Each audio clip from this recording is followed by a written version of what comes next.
How's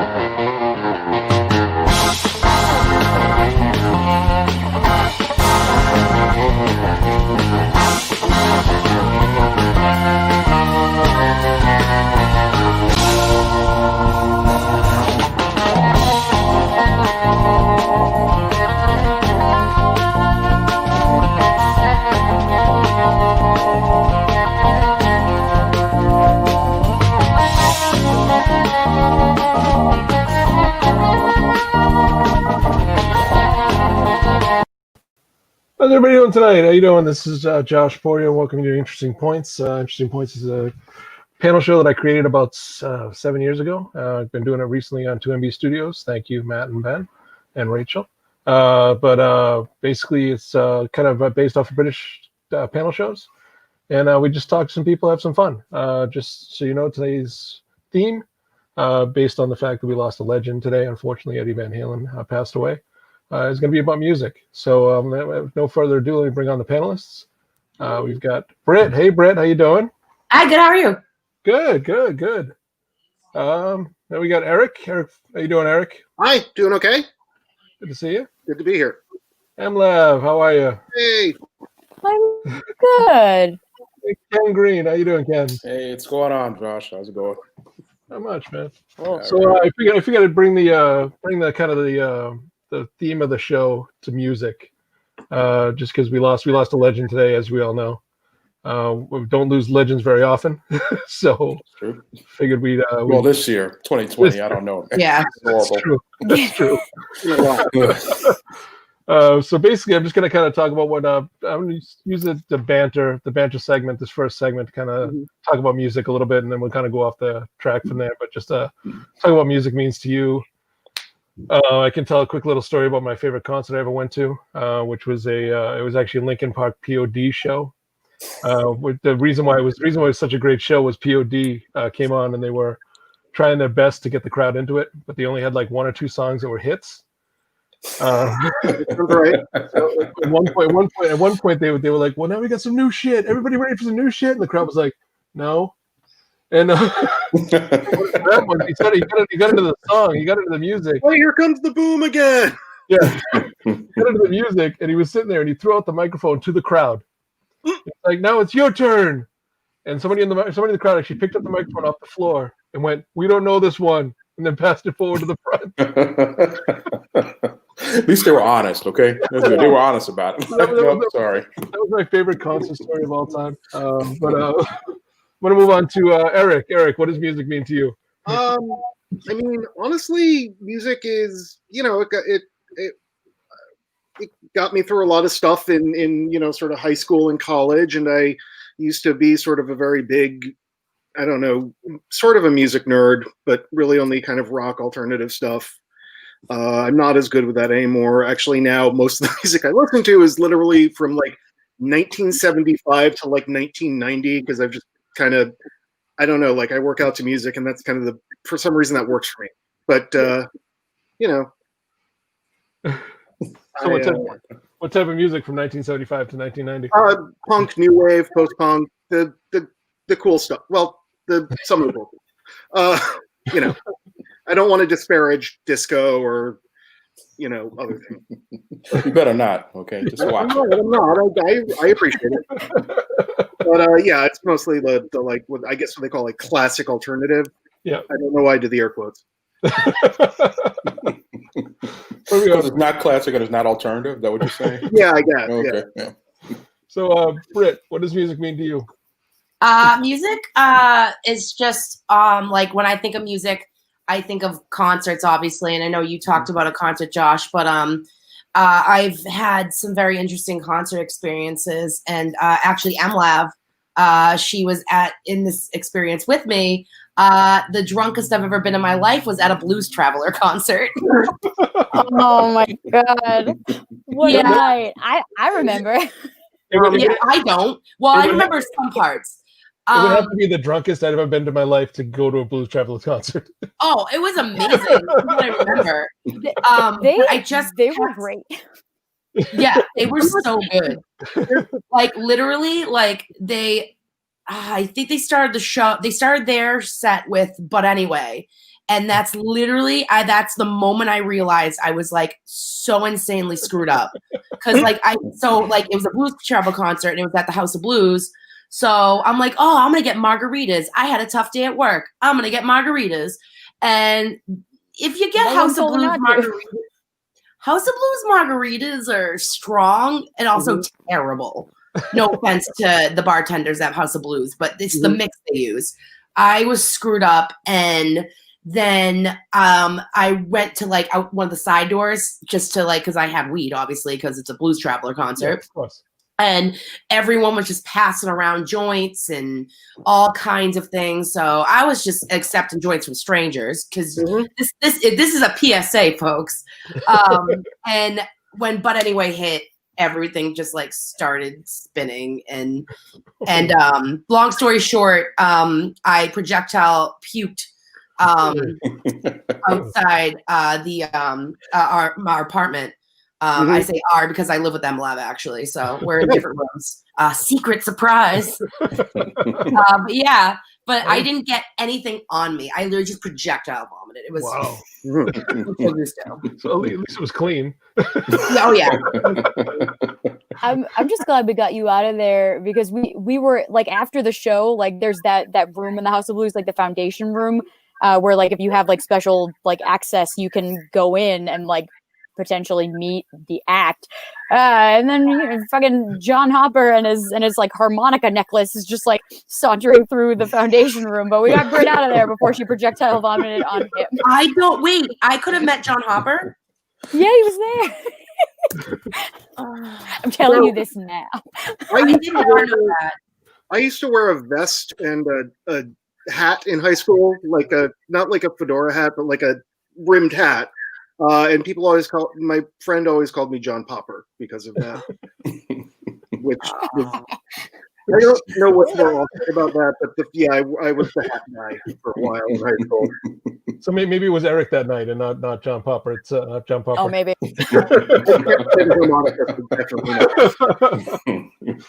So, Ken, what does music mean to you? Well, we're all the time on Facebook, like talking about music stuff back and kind of like I'm into whatever stuff. And I listen to it a lot. I have to listen when I work. Like I do a lot of writing. And I just like people tell me, I have to write, it has to be completely quiet. And I'm like, how can you write when it's completely quiet? It's like too many thoughts going through your head. I have to have music. And it has to be music I know. I can't listen to anything new because that'll ruin me and stuff.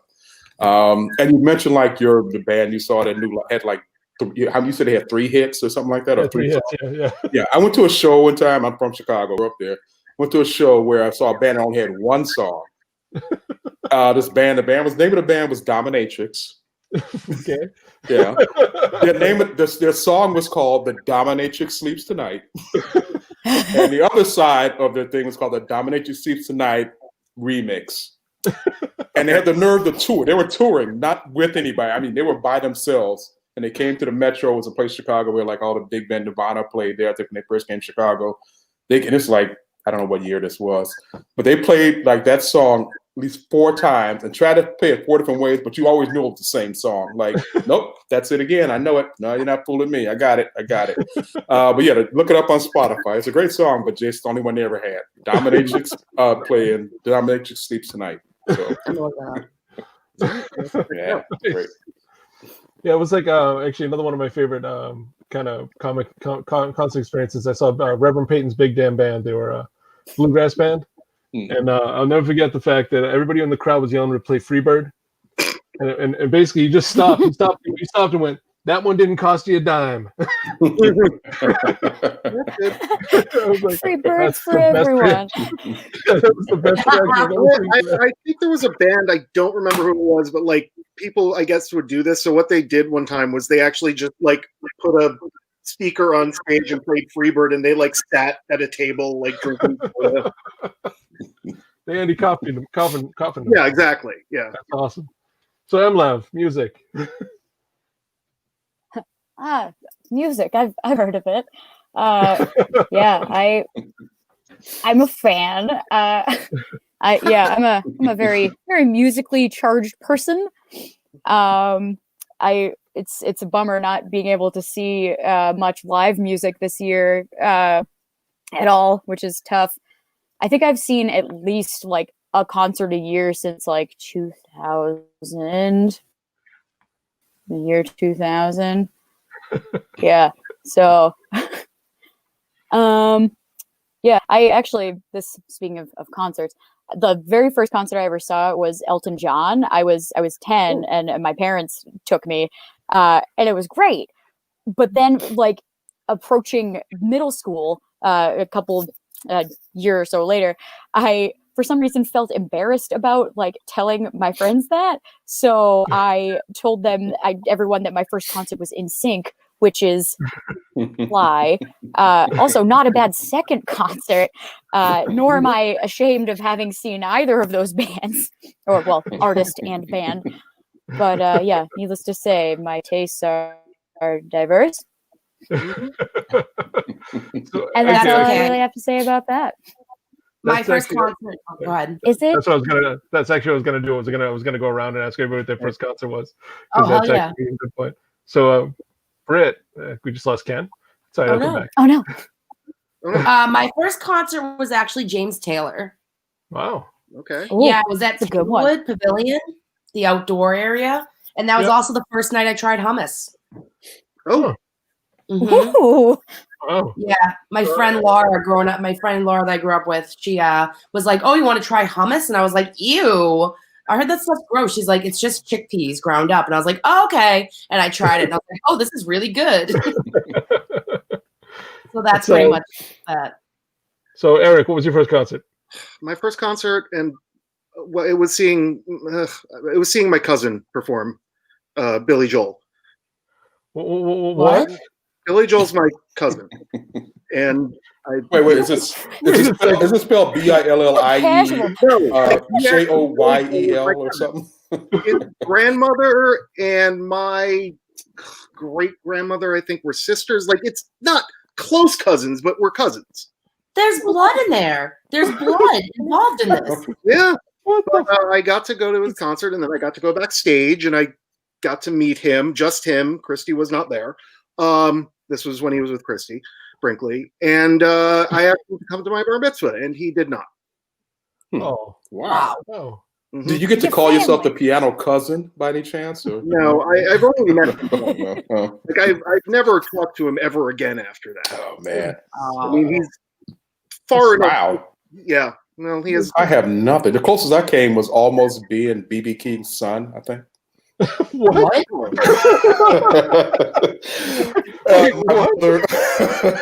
My mother tells a story about when she was younger and her sisters, and they were going out at some club somewhere. Mhm. And they sat there, and some guy came and sat next to her at the bar, was trying to hit on her. She told, "Man, get out of here. I don't want to talk to you. Get away from me, whatever." And she said later the guy was on stage, and it turned out it was B.B. King. I'm like, wait a minute. You mean to tell me I could have been B.B. Jr.? Like, oh, my God, wow, you blew it.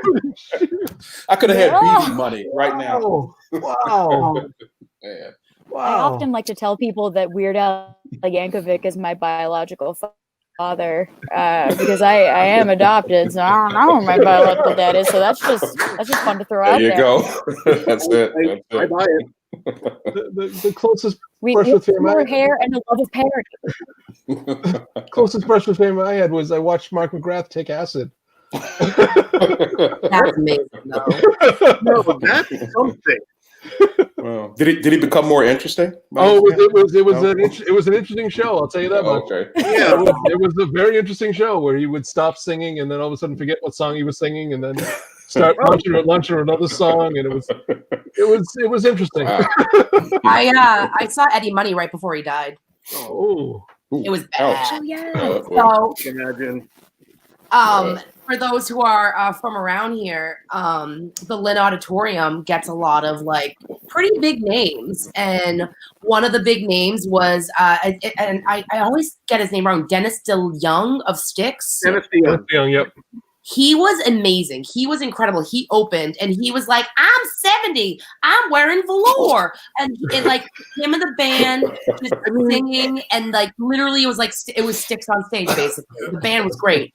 Because I took my parents for their anniversary Because we love, like, I grew up knowing like Styx and Boston and Eddie Money, like classic rock is, part of my upbringing. And Eddie Money was going. My dad loves Eddie Money, so I was like, "Yeah, Eddie Money." And he came on. He literally was like, if you've ever seen South Park when they make fun of Ronnie James Dio, and he's just like, he literally was just a skeleton. And his daughter was like playing tambourine. And at one point, Eddie Money, he like saunters, he like walks over, he picks up his saxophone, looks at it, throws it down, picks up the microphone, and just goes, "Me was singing for the veterans," and then just started singing, and his daughter's just like, "Okay, all right," and we literally left halfway during Eddie's set because it was that sad. And my dad and my mom and I just looked at each other. We're just like, "So he's on his way out," and then lo and behold, like a couple months later, he died. Wow. Yeah, that's awkward. That's about as awkward as when I saw Nine Inch Nails and Jane's Addiction. Live. And what was great because Nine Inch Nails, like, you start off with all the heavy songs, all the hard songs. Then the crowd was up and cheering for him, and the crowd was on their feet. And then he goes, "All right, now we're gonna bring it down a little bit and talk about my suicide attempt." And then someone into like all of ghosts, and the entire crowd was like, "Yeah, okay, now we're Oh, that's so awkward. Yeah. I love awkward concerts. Oh my God. That's like being at a concert and just like someone's just like, "All right, yeah, now we're gonna talk about my meth addiction. Let's get at it."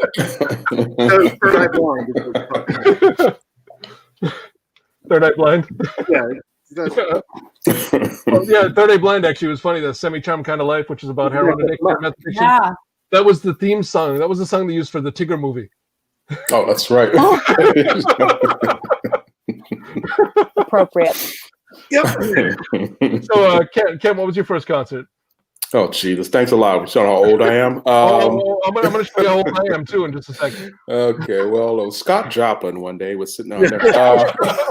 Whatever. Yeah, but, oh, my God. That would be awesome, though.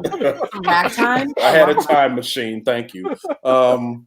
I try to think, what was my first concert? It might have been a Parliament Funkadelic concert at Soldiers Field in Chicago, I think. Nice. That was crazy. And I saw them again played in Chicago for free because there was this big crowd trying to go. Like it was again to Metro, the place to go for all the shows, and they were there. And I thought I could get a ticket at the door. They said, "We got a ticket at the door." And I get up there, and they were just sold out. I'm like, crap!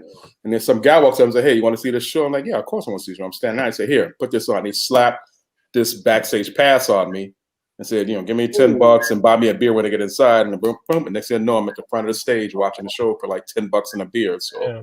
Wow. Here's the scalpers. Yes. America's heroes. So my first concert was the Monkees. Wow, that's awesome. I was worried. Oh, boy. What was the Monkees reunion tour? Right. Oh, never mind.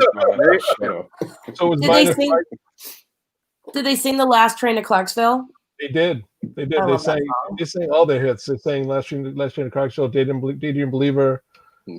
Everything. It was without Michael and without it was without Peter too. Like apparently it was now who knows, but it was a rare thing when like it was a treat apparently for Monkees fans if they managed to convince Mike to come out. Yeah. Well, he became a music producer, a movie producer. Yeah. Anyways, that was the banter. That was about music. All right.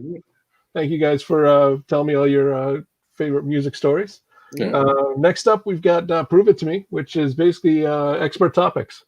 So if everybody kind of says that they're an expert in something or thinks they're an expert in something, I'd like you to prove it to us. I'm going to start with MLav. MLav, what's your expert topic? I can't even really say if it's that I'm an expert or if I'm unhealthily obsessed. Either way, I know a lot about the movie Hocus Pocus. It's Halloween. This is thematic. I can tell you every place in Salem where the movie was either filmed or, just like there are shots that actually took place in Salem. There are very few, and one in the neighboring town of Marblehead. I know the whole movie, like start to finish, verbatim. I did it in a show once, but I only had a 10-minute slot, so it was very truncated. Yeah, the Rose Mansion, Rachel Jane Andelman. It's a very lovely estate. But yes, I know that movie forwards, backwards, and inside out. Britt and I attended a Hocus Pocus trivia night in Salem last year, so you can imagine that was incredibly cutthroat. We did not win, basically because of semantics, and because like everyone, like I don't know, everyone in Salem's a fucking Hocus Pocus expert. But now that I don't live in Salem anymore, I can say that I'm a resident Medford Hocus Pocus expert. So if you're driving through Medford and need some information about Hocus Pocus, they should stop and look you up, or yeah. Yeah. Oh, perfect. Perfect. Good to know. Yes, I'll be sitting out on my front steps awaiting children. So I've never seen that movie, but I've never seen it. But is there a they keep talking about a sequel, right? Or no? Or people just want one? Rumors. Yeah, it's been like nothing but rumors for the last like 5 years. Although I think Disney Plus does have something in the works, and they did get the Three Witches on board. I don't think they're going to be like heavily featured in it, but they are on board. So it's kind of like a Fuller House situation where like it way. Okay. Cool. So Eric, what's your expert topic? Okay. All right. Tonight, my expert topic is going to be Golden Age comic books, particularly Marvel ones, because those are the easiest to find online digitally, because that's how I read stuff. Golden Age is a weird time of comics because you're really seeing them invent the concept of the superhero, and you're kind of seeing things that worked and things that didn't work, and weird ideas just pop up, and there's some stuff where, all right, so I'll start with like Batman. Batman was a lot more violent. Which is, I know sounds crazy, but like, killed the Joker. Like the Joker died like 7 times in the old comics. But Batman would routinely just steal cars to chase criminals. Like he's just like, we're gonna commandeer this car. And you're taking someone's car. Like you have no authority to do this. Not that he has any authority to chase criminals, technically, but it's a weird thing. And also, I can do a share screen, right? Or no? I don't know. I don't think so. All right, never mind. The original. You know what, Eric? You know what? I'll hop in. Sure, you can share your screen. Go ahead, hit that share screen there on the bottom. Hi, everybody.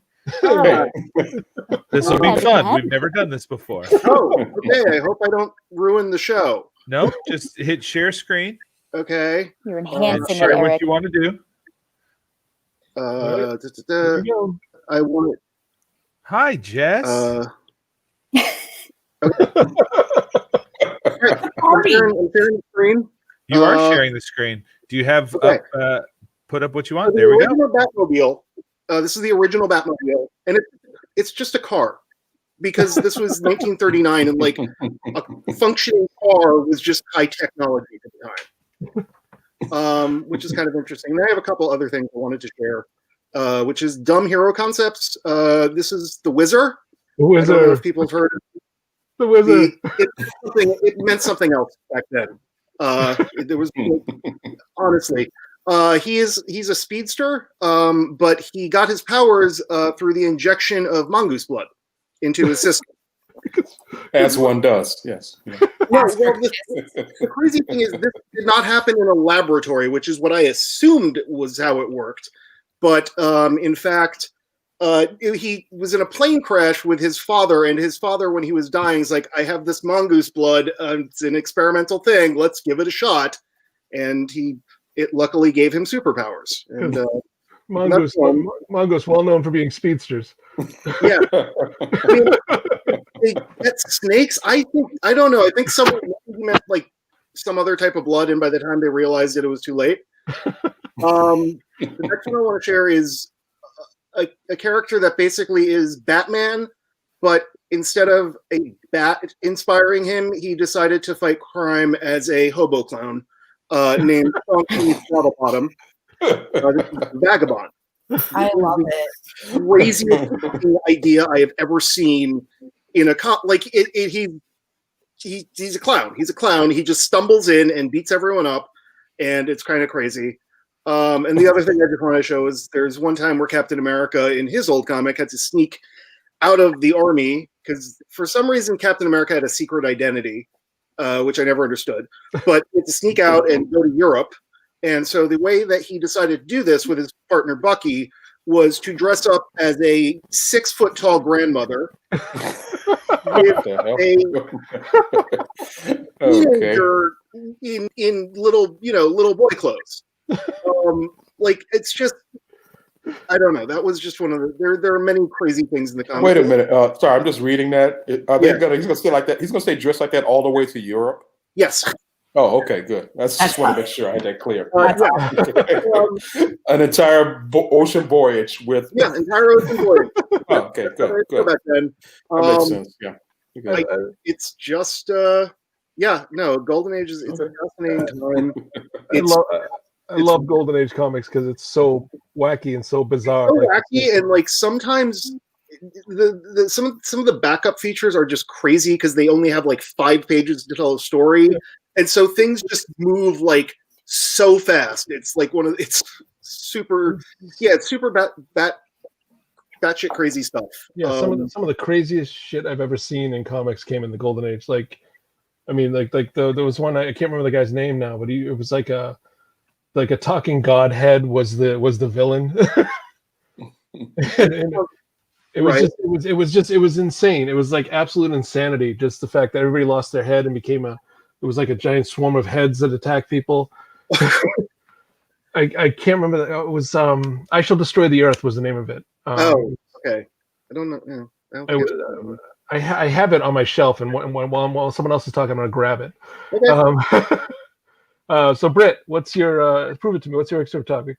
All right. So I was kind of like competing with 2 topics in my head, but I think I'm gonna have to go with my expertise on the U.S. presidents. I know a lot about the U.S. presidents. I have an entire shelf height.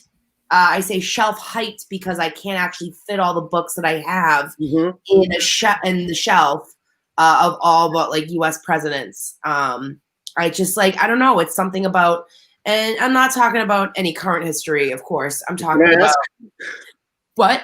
I was going to ask. Yeah, no. Oh no. I'm at one number. I'm kind of focusing on numbers 1 through 44. So okay, yeah. But not to bring that into here because this is a fun time. But I would have to say that like I was in a play, actually a neo-futurist production 2014 called 44 Plays 40. No, not 2014. It was 2014 because that was the last election with Obama. Right. We did that. It's called 44 Plays, 44 Presidents. And we do like 2-minute vignettes for each president. And so like, because of that, I know the presidents in order. And if you ask me, will I do it? We'll see. But I just know you could ask me a lot of questions besides name them in order, and I could probably answer them.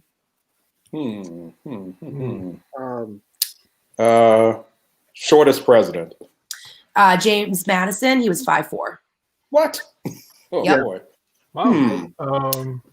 Tallest president was Abe Lincoln. I think he was 6'1", or a little taller than that, I think. Most reviled president outside of the current one. There's actually, this is debatable. Herbert Hoover, obviously for the Great Depression, doing nothing about it. James Buchanan, basically his actions brought to this Civil War. But Franklin Pierce, I would have to say, had the saddest presidency because he literally left it to the states to deal with the issue of slavery. And obviously we know how that went because nobody could make a damn decision and it was just chaos. And he also had a very bad alcohol problem and had a lot of trauma because him and his wife and his only son, Benny, were taking the I want to answer this. Oldest president elected was Ronald Reagan, I believe. Anyway, the son got decapitated on a train accident while they were on the way to the inauguration.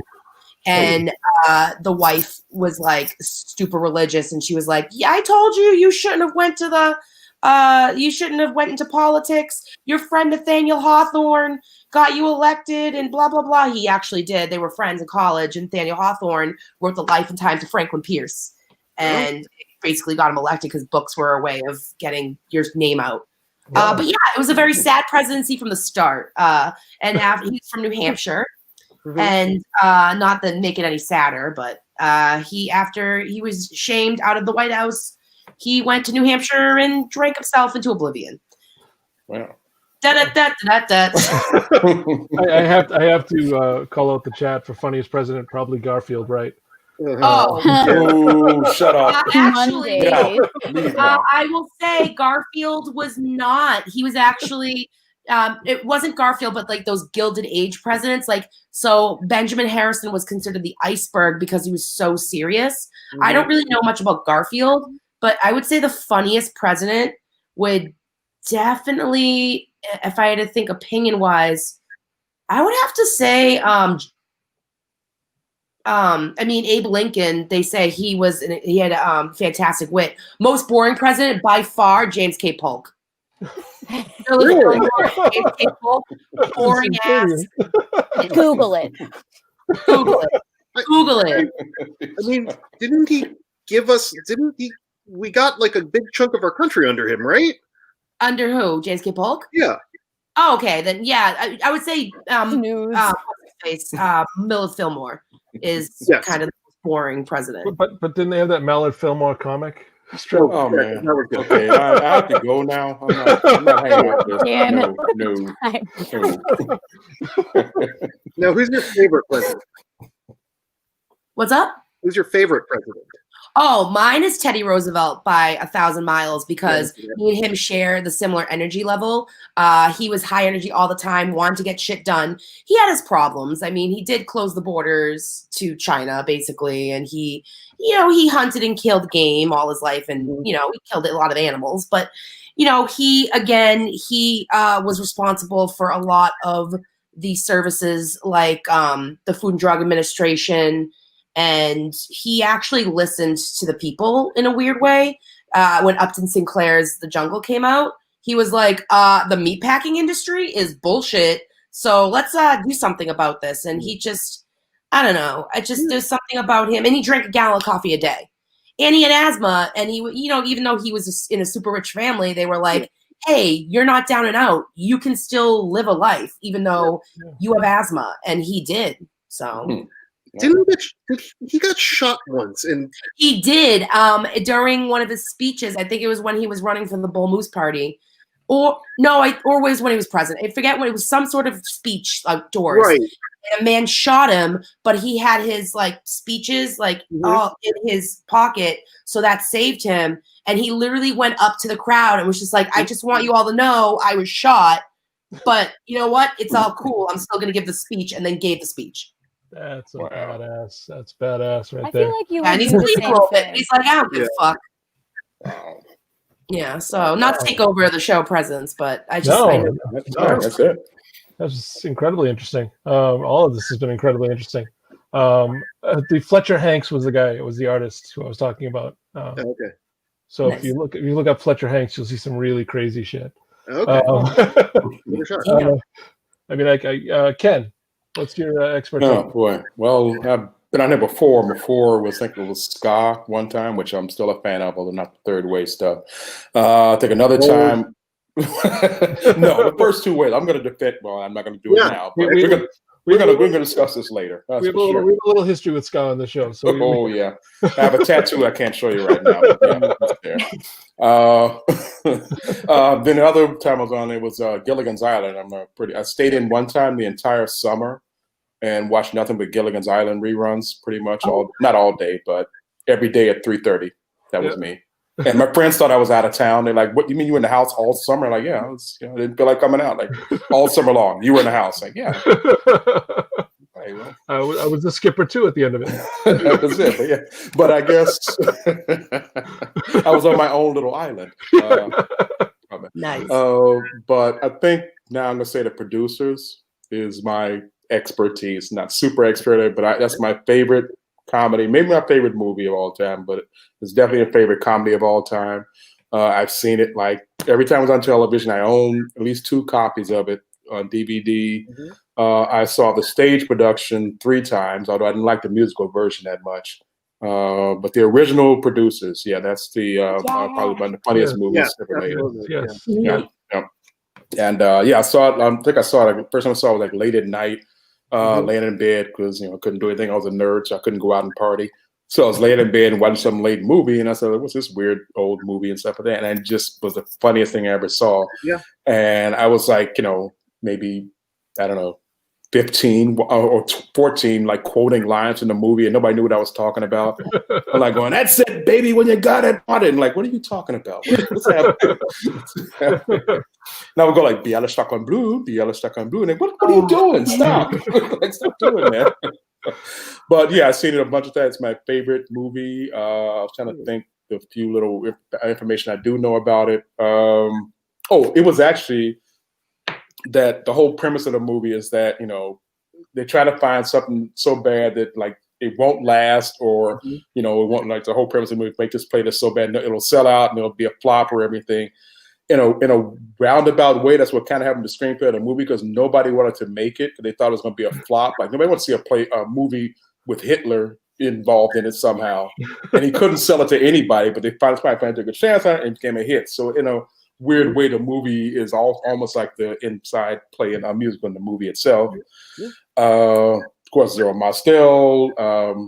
Gene Wilder had just come from making Bonnie and Clyde.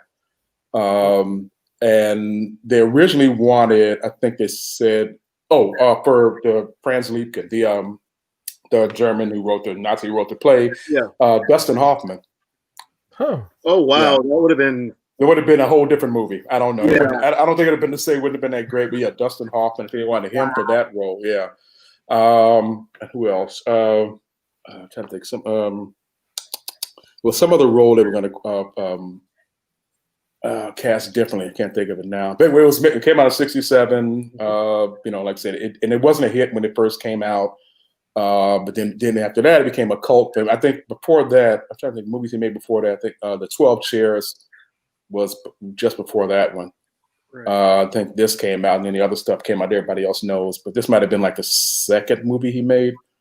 And the 12 Chairs wasn't a hit either. But I actually went to a Mel Brooks Film Festival one time in Chicago, and we went in like at 7:00 on a Saturday night, and we came out at like 10:30 the next morning and stuff. And I was and it was like, I was ready to leave after the producers came on, but it was like 3 or 4 more movies after that. So yeah, but but anyway, it won. I think it was like best original screenplay. I think it was. Best original screenplay. I think what else do I know about it?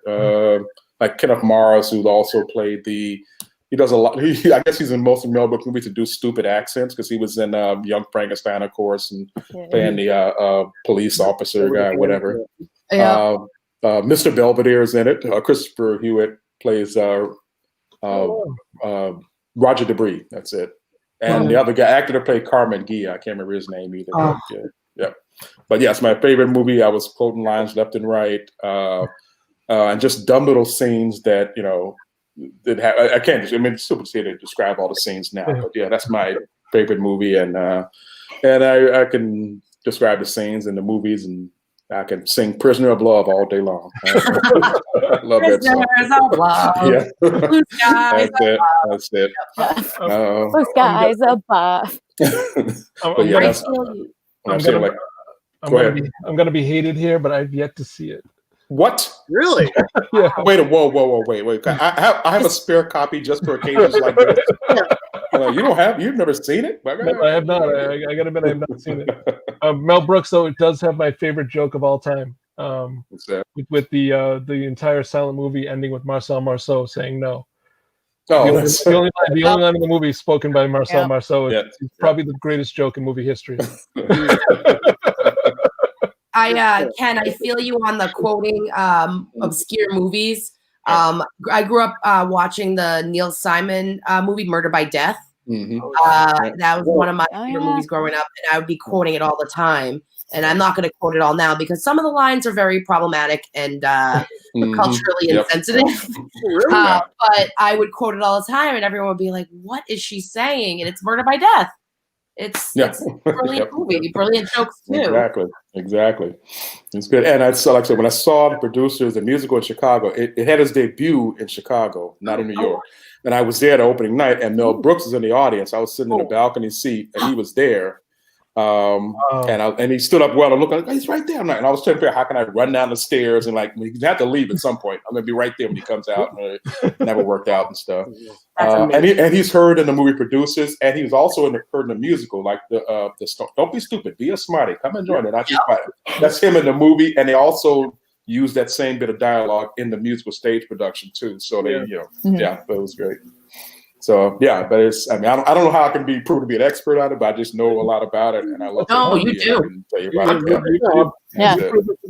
prove it. Everybody proved everything to me. I'll tell you that much. So what we're gonna do now is we're gonna go on to guilty pleasures, but it's not really guilty pleasures. It's more just things that you like that someone might not expect you to like. I really fell in love with the Rock of Love shows on VH1 back in the day, and Daisy of Love and Flavor of Love. I was obsessed with them. But I'm not gonna say anything more about that because now it's your guys' turn. So it's your all turn. So I'm gonna start with Britt. Britt, what's something that you like that somebody might not expect that you like? Wow. I did not expect to go first. I'm both very predictable and unpredictable at the same time. And I would have to say something that one of my things I like that not a lot of people would expect me to like is I guess this is kind of expected, but it's called dark tourism. Okay, yep. And it is a basically tourism, like going to places, but you're going to like macabre and like places associated with death. So like, for example, you would go to the suicide forest in Japan.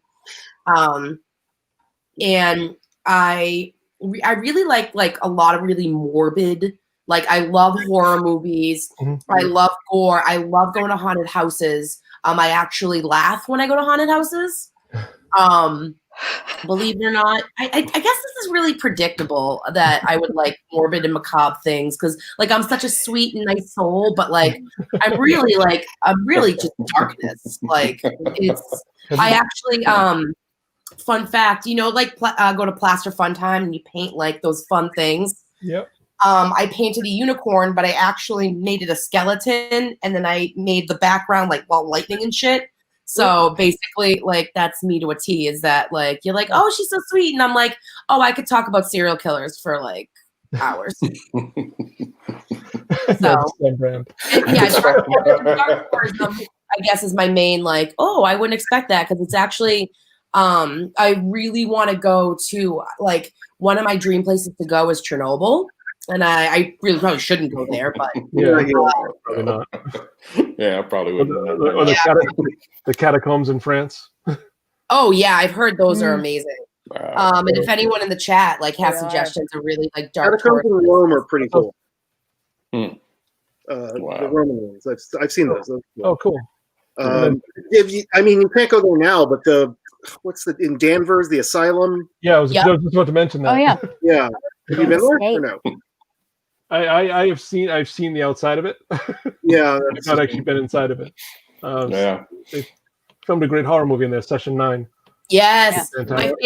My favorite line uttered in film history is when he goes, "No, fuck you," and it just zooms in. I love it. That's also my favorite line in life. Okay, I'd say that a lot. Yeah. So, Good broad lifeline. My Eric. mom. That's my mom's favorite movie, Session 9. And when Danvers State was being torn down, she was like, Emmy, we have to go. I want to get artifacts. And I was like, Mom, they're not gonna let you like take stuff. But she walked out of there with like a bag full of bricks. She tried to take like a desk chair, but somebody told her to leave. That's all. sad thing is David Caruso was still living there at the time. Yeah. She was just invading his home, essentially. I mean, they were tearing it down. He had nowhere else to be. CSI was over, and it was just. Eric, what's your guilty pleasure? I was debating doing this one, but because I don't know the exact term for it, I would call it like doggo speak. Okay. Those like dog memes with Yeah. like the stupid Iconheads cheeseburger type stuff, and they like misspell words. And Okay, you're gonna have to share screen again because I have no idea what you're okay, hold on. I have no idea. Eric, it's funny you mentioned that because my other thing I was gonna choose Yeah. that expert in is memes, so I respect it so hard. Yeah, I'm trying to find. I never heard of this thing. While you're looking it up, I'm going to move to MLab for a quick while you look at some stuff. So MLab, what's your guilty pleasure? Prepare the screen.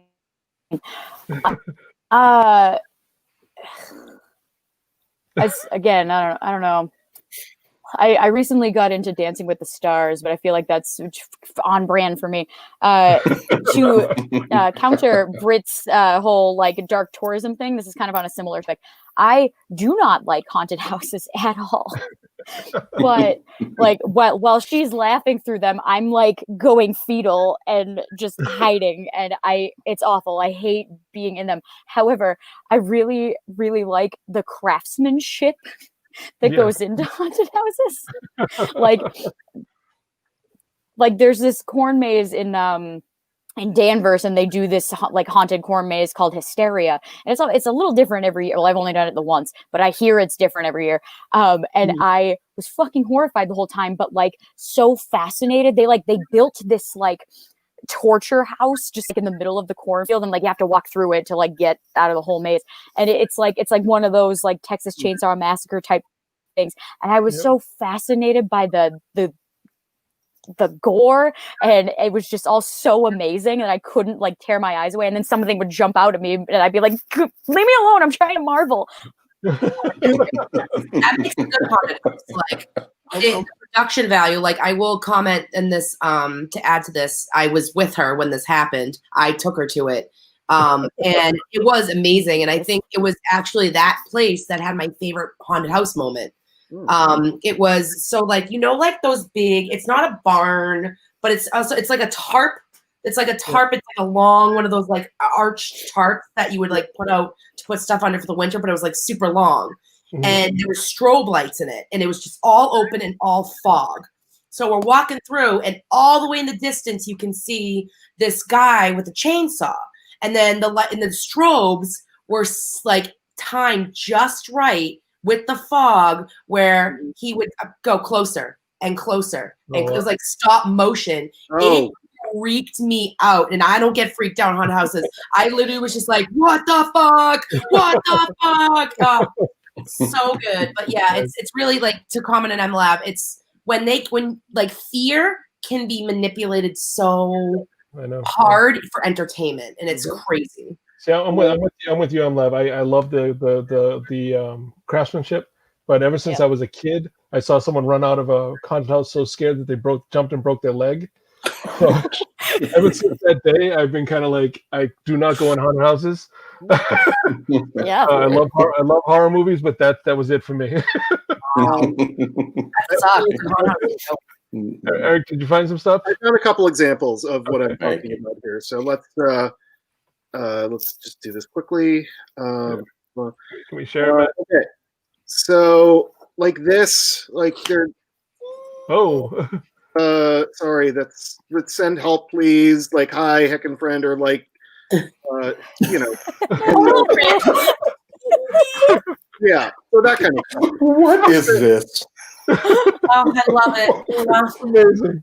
That's amazing. You know, it's stupid animal memes, and like I'm on Facebook a lot, and I'm scrolling down Facebook, and like, you know, the algorithm is like, oh, you like dumb animal stuff, so it's, you know, horrible tragedy, like cute dog, Wow. horrible tragedy, you know. All right, man. I am out of the loop. Swear to God. Ken, what's your guilty pleasure, Ken? Oh boy. Well, since this is music show and ska is not a guilty pleasure, I'm very open about that. But I'm out of the ska closet. Probably I'm gonna say musically, stick with that surf music. Now, I grew up on the south side of Chicago, which is not known for its big surf culture or surf music area. But I don't know how I got into it, but I love surf music. All the mostly. I don't mean the vocal. I don't want Beach Boys. I don't want all that little surf. I mean like the guitar. Like this. I've seen Dick Dale twice. I saw him just before he died too. Yeah, I've seen Dick Dale 4 times. Oh, there you go. Saw him. In the last shows I saw here in Boston, Dick Dale at Middle East. Yeah. And Los Straight Jackets at City Winery. And I saw them there. So yeah. And I saw Dick Dale in Chicago, and this is probably the greatest performance I ever saw in my life. He on stage, this bar called a double door, and it's called because the name implies door in the front and had a doorway at the other end of the bar. You could like walk through this huge concert place, not huge, but a very large bar. Okay. Dick Dale's playing there, and he's on stage wailing, playing this song or whatever, and he has this like remote guitar. So he gets off the stage, he walks through the crowd, he's playing, no wires or anything. He goes out the back door, and the street called Damon Street. It's a kind of busy street. It's like it's a triangle intersection. He stands in the middle of Damon Street, and he's just wailing away, and no one outside can hear him. They just see this old man in the middle of the street just doing this on the guitar. And inside, we're going nuts because we can see, like, we hear all this music, but he's just in the middle of the street just going at it, and nobody can see a word, hear a thing he's playing. One of the greatest shows ever. So then I've seen the Shadowy Men on the Shadowy Planet. They were the theme song for Kids in the Hall, seeing them in Chicago. And like the old, I've got Ventures. I like the Ventures series and all that stuff like that. So I don't know how I got into surf music. Awesome. And it's weird, but yeah, that's my guilty pleasure. I saw him open up for Reverend Horton Heat. Yeah, that makes sense. Yeah, fantastic show. I love. They actually played a set together at the end. Amazing. Wow. Because I love the Reverend so much. I love the way that he does his encores where he actually asks the crowd what he wants them to play. Mm-hmm. Wow. It's amazing. Freebird? What was that? No, Freebird. Yeah, Freebird. A lot of Freebird. On the upright bass and the And but Dick Dale with them was insane. It was exactly. I've ever seen. Yeah, and I can listen to it. I can like give me a walk, don't run anytime. And the weird bad part is that like I slightly before the movie Reservoir Dogs came out, and all that stuff, Pulp Fiction came out. People thought I got into, you like the music because you saw the movie. No, I was like, you have to explain. I explained to somebody that no, I've listened to this for like years. I didn't do it just because this movie came out or now it's a thing or whatever and stuff. But yeah. So anyway, that's my guilty pleasure, and I don't play it out loud anyplace. But in the car, I'm rocking out. In the car, I'm hanging 10 in my car. Down by the lake. There you go. What I'm going to do, because this has been so much fun, such a great show, and so much we've taken up so much time. I'm actually going to skip One of Us is the Killer tonight, and I'm going to go to the chat. I'm going to ask them what I'm going to do the pet peeve or something that they may hate, so you can prove to them that it's not that bad. I haven't done this in a couple of shows, so I want to kind of see where we go with it. Oh, I'm excited. So I'm gonna ask the chat right now to kind of throw out something that you may not like or may have a pet peeve, maybe hate a little bit, and we're gonna talk to you and prove to you that it's not that bad. So chat, hit me with stuff. Tell us your peeves, Chad. I know. And considering what's going on, there are a lot of peeves out there. Gotta be. Come on, man. Squash. Squash Is the first one. I'm not going to take the first one yet. I'm going to see if any other things come up. The game or the edible, the vegetable. Cheese. Yeah, Cheese. Wow. I'm cheese. That's easy to knock down. Oh my god. It's true. I'm so shocked by that. I'm actually going to go with squash. Actually,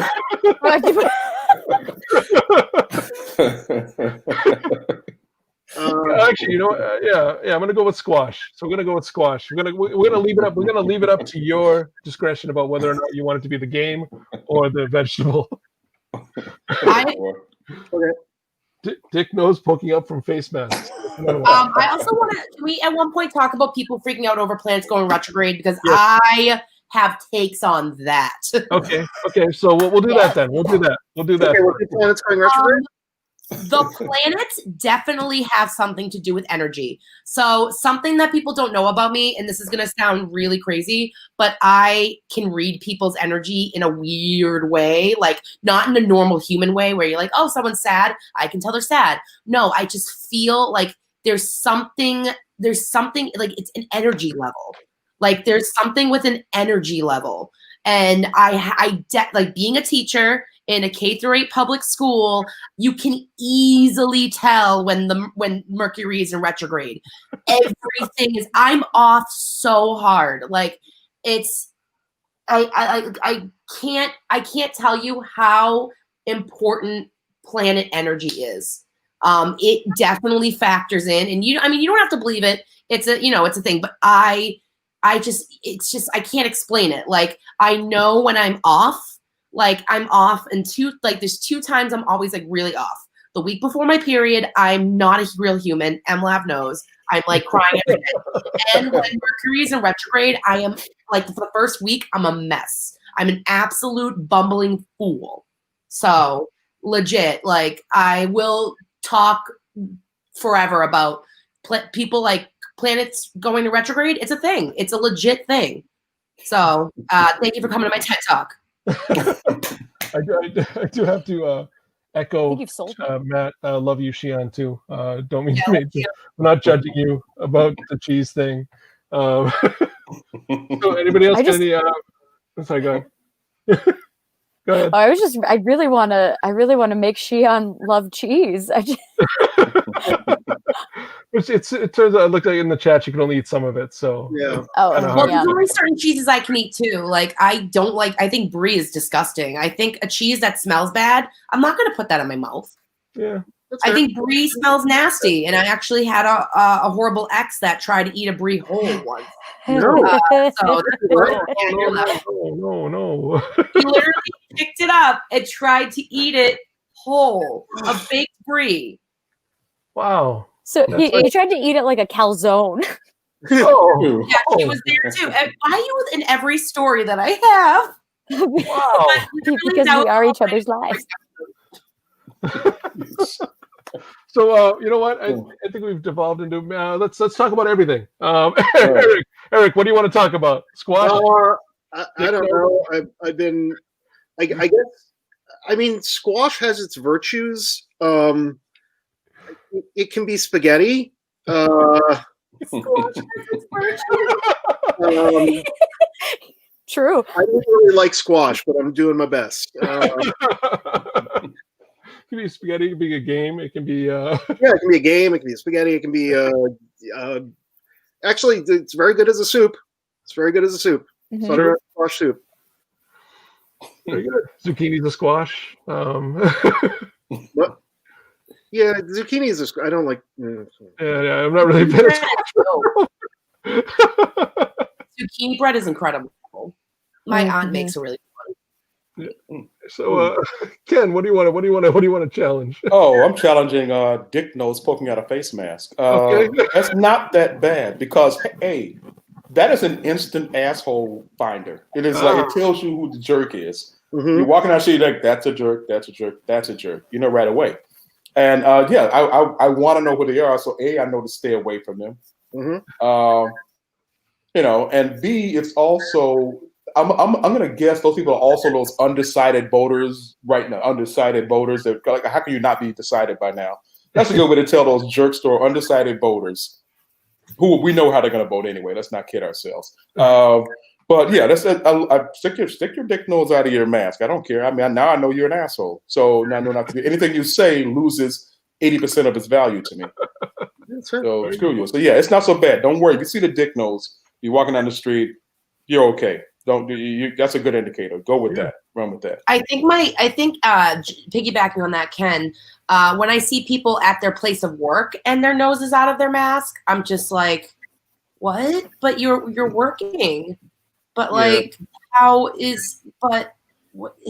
So I totally feel you on the asshole. But like pointing them out, yeah, that really helps. The only caveat I have to say to that is my daughter doesn't like the mask over her nose, and she hates it, and she's 3. So is she an undecided voter too? She is an undecided. I thought so. Look, talk to that kid, okay? Come on. No, she's an undecided voter in that she doesn't know what to vote for, Mickey or Minnie. Listen, Many. That's a hot debate right there. So MLab, I'm going to give you the last chance to pick something that you want to defend. Shoot, I realized that I guess I am at best indifferent about squash, both the game and the vegetable. Squash is a virtue, and I'm indifferent to squash are the 2 best lines of the night. You're undecided on squash. What is going on with people these days? Right? Actually, my Nana did make a good like butternut squash with like cinnamon in it back in the day. So okay, maybe I am decided on squash.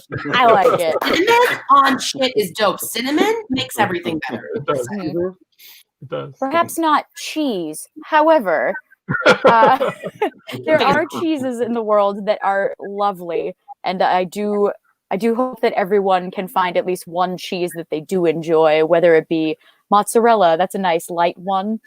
There are some goat cheeses that are not only light, but they have fruit within them. So goat cheese can suck it. Yes, thank you for your candor. What's wrong with goat cheese? It's fine. It's a good spread. I would say that of the stinky cheese spectrum, goat would be like obviously the cutoff point for Brit, but like I don't know, I'd say that's where like a less adventurous cheese person may reach their point. Go ahead, Josh. Go ahead. This is gonna sound like a completely off-topic thing, but it's because it was in the same place as goats. I was at a farm this weekend down in the Cape, and it was the first time I ever got to pick my own eggs from underneath the chicken. Oh wow! And I'm not going to eat those eggs because they were warm when I picked them out, and it kind of reminds you about what those eggs are when you pick them out from the chicken. Are they periods? Yes, they pretty much are. So on that note, oh boy, we're gonna end the show. Thank you all for coming out to see us. Thank you to Britt. Thank you to Eric. Thank you to MLab. Thank you to Ken. Thank you to all the fans in the audience. Thank you to MB Studios. Thank you to Rachel. Thank you to Matt. Thank you to Ben. Please stick around for Ken Breeze's show. Jog My Memory. I think tonight he's got Ryan Coyle on it. Yep. So it should be a fantastic show. Great show. Please like and subscribe on Twitch, and we'll see you next Tuesday. Thank you, everybody. Bye. Bye.